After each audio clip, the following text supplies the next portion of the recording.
గాంధీని తెలంగాణ బీసీ నేతలు కలిశారు. కులగణన, ఎస్సీ వర్గీకరణ, BC reservation bill, Jantar Mantar వద్ద బీసీ సంఘాల దీక్ష తదితర అంశాల గురించి చర్చించారు.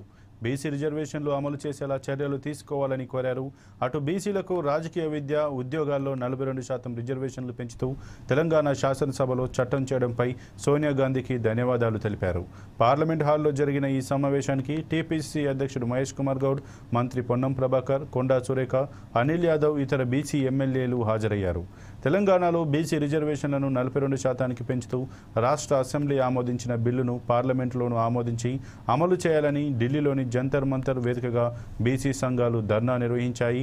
అదేవిధంగా దేశవ్యాప్తంగా జనగణనతో పాటు కులగణన చేపట్టాలని, 33% మహిళా రిజర్వేషన్లలో బీసీ మహిళలకు సబ్ కోటా కేటాయించాలని బీసీ నేతలు డిమాండ్ చేశారు. ఢిల్లీ వేదికగా బీసీల గొంతు కేంద్రానికి వినిపించేందుకు బీసీ సంఘాలు చేపట్టిన ఆందోళనకు కాంగ్రెస్ మద్దతు తెలిపింది.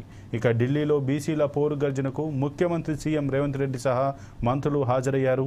రాహుల్ గాంధీ స్ఫూర్తితో కులగణన చేపట్టామని సీఎం రేవంత్ రెడ్డి చెప్పారు.